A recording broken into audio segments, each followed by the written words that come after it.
Welcome back. So now we're going to continue and load up some nice fresh cartridges with the Lee Loadmaster. Turning to my book, I have right here one of my favorite powders. I have a number of very good powders that I use, but one of my favorite powders happens to be Green Dot. It's typically listed as a shotgun powder, but it's also a good pistol powder. Double check my specifications. I'm running a 45 ACP. Make sure you're not using some page from the wrong caliber. Make sure you have the correct bullet weight. I'm using a 230 grain lead bullet. It's not a jacketed bullet. Actually, this is a copper plated bullet. I like these copper plated bullets. They're a lot less expensive than jacketed bullets, and they're a lot cleaner shooting and more accurate than most lead bullets, and a lot less fuss. So moving over, I happen to know that my favorite load is 5.1 grains of Green Dot, which runs below the listed maximum, which is 5.3. Now, according to this, the only disc measure that is listed is a .57 disc, but I want to run a little. That's for the bottom load, which is the 4.7. I want to run a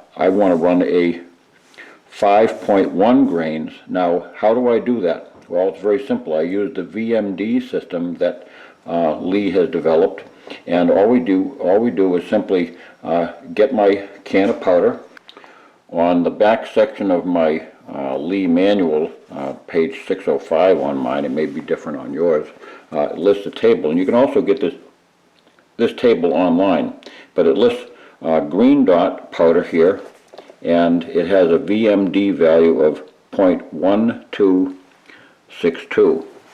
I've marked that on my bottle, VMD .1262 for Green Dot. That way, anytime I go to the cabinet, I can simply refer to that VMD without having to go to the chart.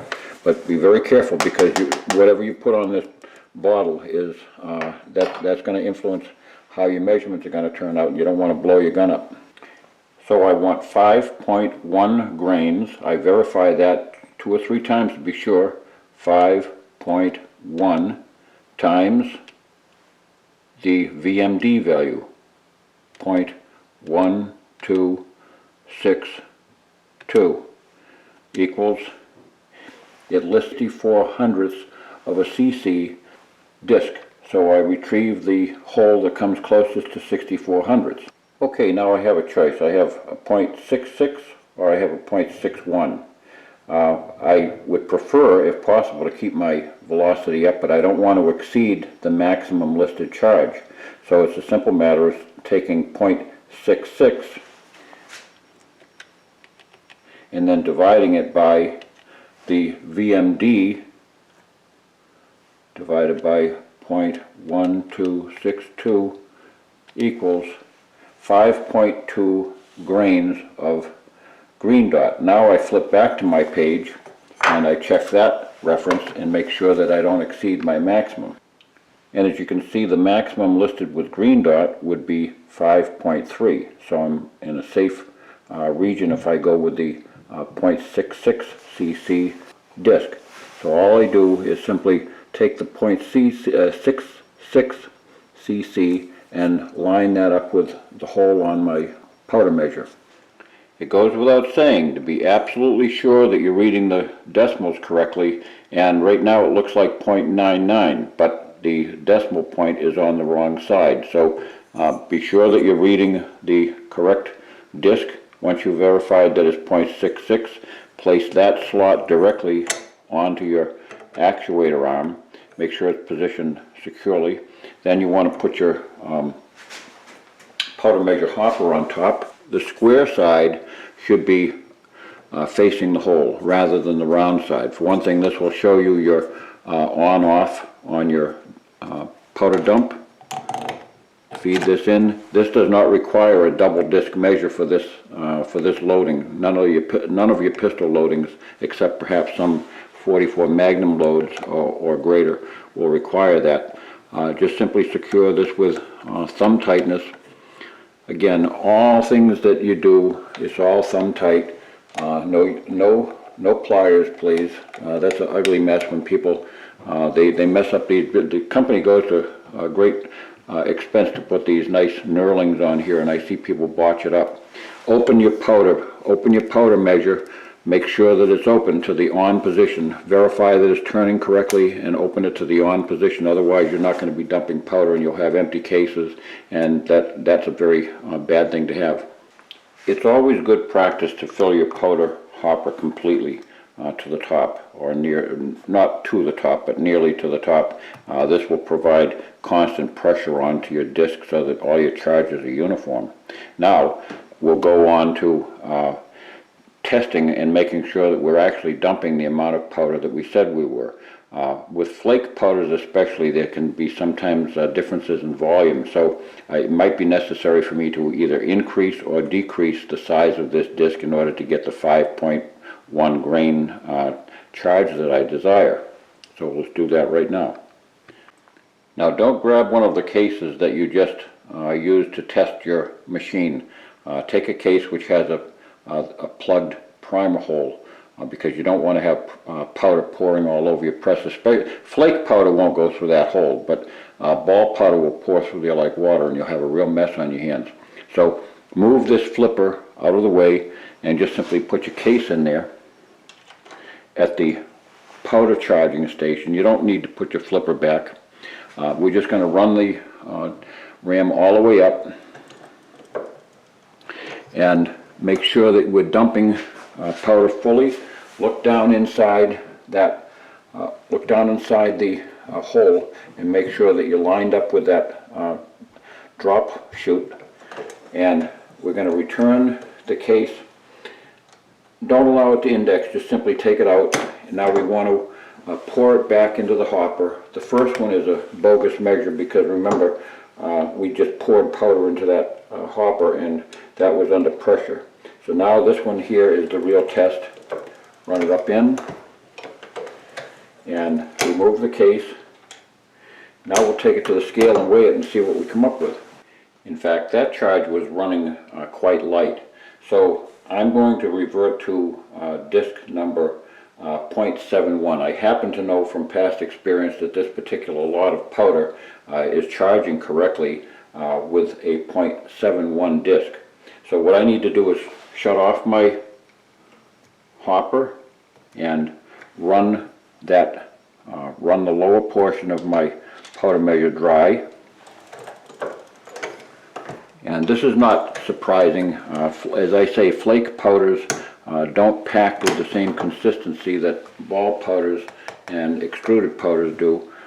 They charge very accurately, but sometimes the density varies from one lot to another, and that's perfectly acceptable. So we'll just keep on running cases through with the hopper turned in the off position until we get a clean case with no powder in it.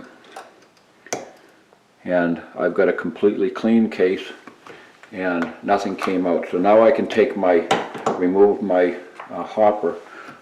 Be very careful that you don't spill powder. All you do is simply back the thumb nuts off, and I'll be back with you in a second.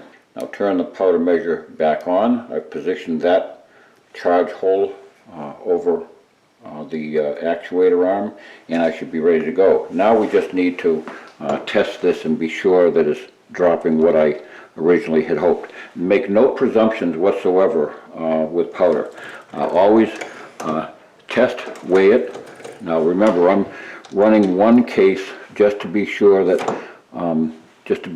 I've dropped that first charge out of the way, and I'll measure my second one. It's not a bad idea to take time to charge 2 or 3 just to be sure that you're getting a good average. Voila! I'm running exactly 5.1 grains of green dot powder.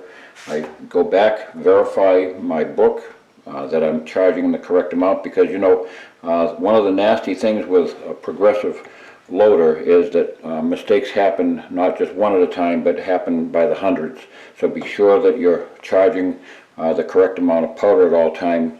Make sure that your powder hopper is always on, and make sure that you never turn it off unless you are actually removing the powder hopper, and be sure you turn it back on. And if you always get in the habit of testing the charge after you've put the hopper back on, you won't forget to turn it back on.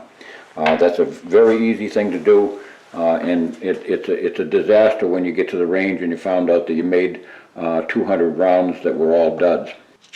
Okay, I've shaken my primers so that they're all oriented correctly.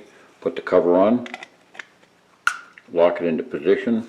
Now, that pencil that we had earlier comes in handy here. Be sure you take your pencil and situate it right here to block this pathway, and tip the primer tray directly on, and don't take the pencil out until you've got it positioned. Now, shake those to get them going. I see people manually shaking this tray. You don't need to. There's a pointed stud here that automatically shakes the tray as you actuate the arm. So now all we need to do is get ourselves a bunch of cases, fill up our tube, and have a batch of bullets of the right size on hand, and we'll start loading. Now, one of the bad situations that has occurred recently with 45 ACP cases, and this, as far as I know, it's not common to any other case right now, but there are occasionally cases that you'll come across if you're picking up cases at the range that will have small primers. And if you buy your own ammunition, many of them will be loaded with small primers. Do not get those mixed in. You simply cannot load small prime cases with large primers, or vice versa. It's just not going to work. You're going to jam up your machine, and you're actually going to break your primer ram. So as you're gathering your brass, be very sure, especially if you're shooting in competition and picking up brass afterwards, be sure to verify every case. It's a good reason why you should actually verify by looking at each case as you put them in manually, rather than just shaking them in at random from a tray. This gives me an opportunity to verify that every case is good to go. It doesn't take that long. It's not a super pain in the neck. If you're going to be firing your own cases all the time, and you know that you're not mixing in any small primers, you're fine.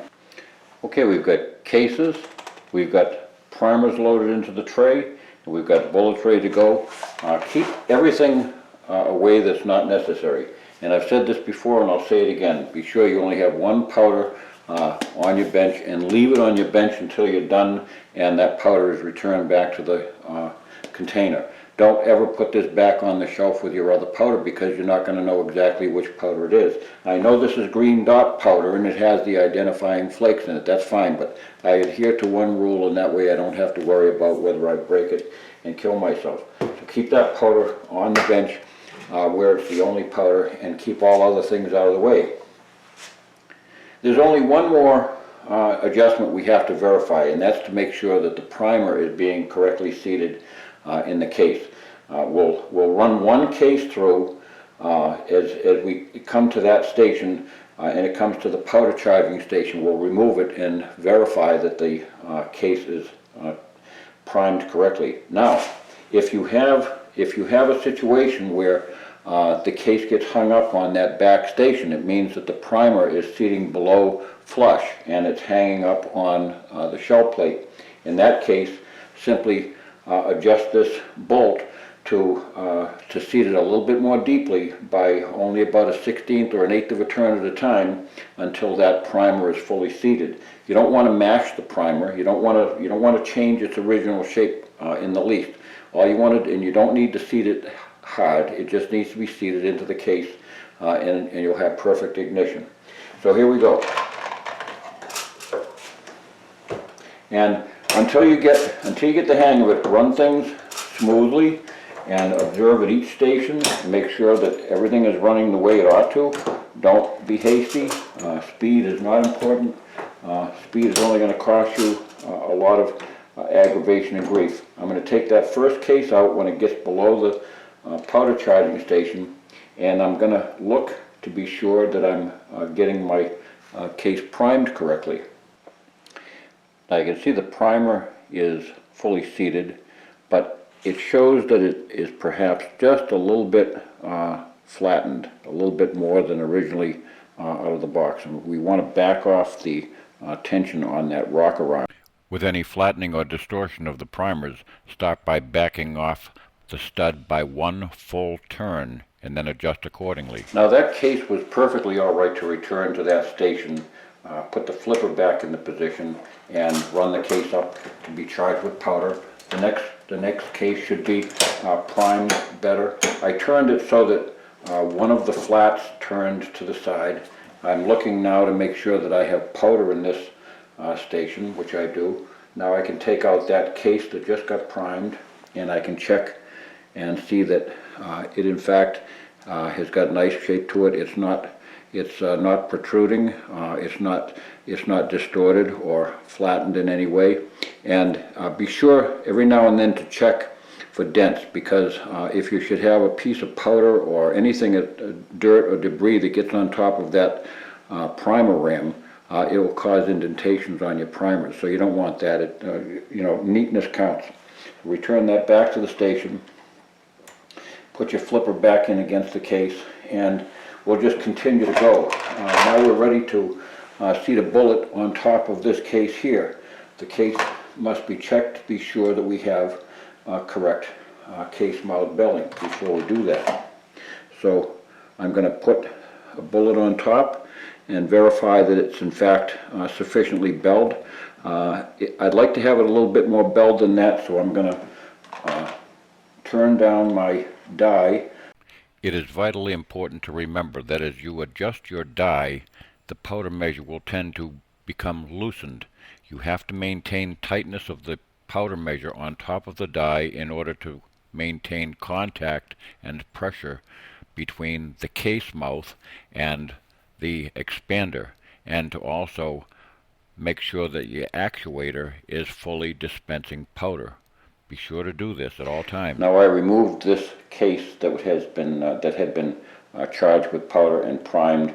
I removed it from this station because I didn't want to seat a bullet in a case that wasn't sufficiently belled. So now we're going to check and make sure that this case is getting correctly belled. I turned the die down about 1/3 of a turn just to see what's going to happen with this one, and we'll check that immediately. Run it all the way down,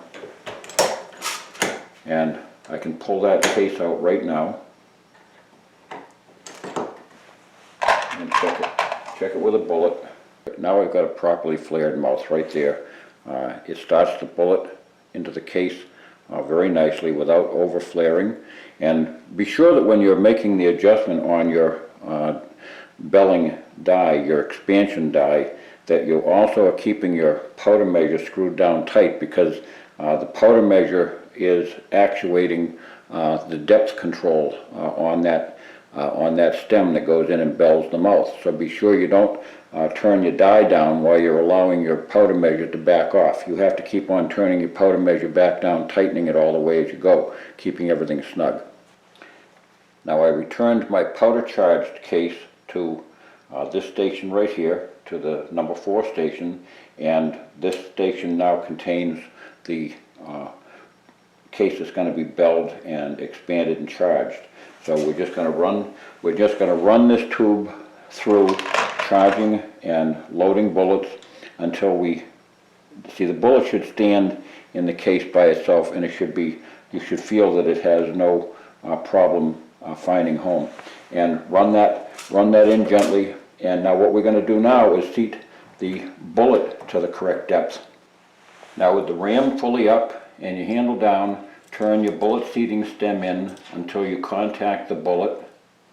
Now take note of how far you have turned that by putting a witness mark on top with a Sharpie. Just place a witness mark on the top as the clock dial. I've got the stem all the way down onto the bullet. Now I want to just back off just slightly. Don't back off down too much because I don't want to cause more powder to charge. I simply want to turn this stem down 1, 2 turns and seat the bullet all the way deeply and check it for depth with the calipers. And let this run all the way around. Don't short stroke that because you're going to be jamming up your case feeder. And what I've got is 1.3 exactly. So I want to have 1.270. Set that cartridge aside and I'll complete that one. I'll run that one through the press again afterwards. But for the time being, I just simply want to turn it approximately 1/4 of a turn each time using that witness mark, and try the next one and see how it goes. We're still in the adjustment phase. This really hasn't taken long. It's just I'm just taking my time with you so you can follow along without getting lost. I've got 1.290, so I gained 10 thousandths by 1/4 of a turn. So if I turn it 2 more quarters, I'll have the amount that I need. 1, 2. I'm going to turn it slightly less than that. I want to go to 1.270. I'll try this next one. It's always easier to seat a new one than it is to take it out again. Charge this one, remove it, and we'll check the length. And my length right now is running 1.270. It's actually running 1.269. So you can see how it's just a matter of trial and error, and I can just simply back this off just a touch, and that'll give me my 1.270 that I seek. It's not a critical measurement, but it's a good thing to have the measurement that you want. Now we're ready to go. We can turn the flipper back in at the bottom, and right here, everything's positioned. Our primer tray is still full, and we'll just continue to load slowly at first. Get the hang of it, get the feel of it. Don't get rushed and don't get hurried. Speed is not going to get you anywhere, but perfection will. But stay tuned. We still have an important adjustment to make before we can begin loading with this Lee Loadmaster. Now there's one final die to adjust after we've gotten the rest of the machine all set up and everything is running good. We have still got the post sizing die to do. Now the cases that we've already done, we can simply run those through individually one at a time, but we had to run those through just simply to make adjustments. So we'll run this last case up, this cartridge up into this die, and we turn this thumb screw down until we feel it reached the case mouth. That's what it's actually contacting. It'll be contacting the case mouth. Now, using your Sharpie again, make a witness mark on here. Now we back off just enough so that we can screw this down. In other words, I'm lifting up the handle just enough so I can screw this down a half a turn for a normal crimp, and I can go down more than that for a full crimp. But that amount of crimp right there will give me positive crimp on my 45. You can go as much as a full turn if you want, but it's not necessary. So I simply run that back up in, and that will post size that case. Now, not every case is going to be contacted by that die, and that's not necessary. The important thing is that when you have overly thick cases or cases that may have been misshapen for whatever reason during firing, it will iron them out. So there are some cases that it won't touch at all, and other cases that it will squeeze down, but in all situations you'll have a perfectly sized case back to factory dimension. You can see how it's got a slight bulge right here. That's actually the outline of the bullet that's bulging the case right there, meaning that that case is slimmed down right around that bullet, and it will prevent it from moving. That's all we need to do. So we're good to go. We just make sure that everything is tightened down. Make sure your flippers are in place, and make sure your case feeder, that nut that we temporarily put into place, that's screwed down tightly. You're good to go. As you can see, I'm loading at a very relaxed and comfortable pace. I'm able to observe each round as it drops into the tray. And at this rate, I'm loading at the rate of 12 rounds per minute, or a cyclic rate of 720 rounds per hour. It can be sped up, especially with a bullet feeding mechanism. I hope you enjoyed this presentation. God bless.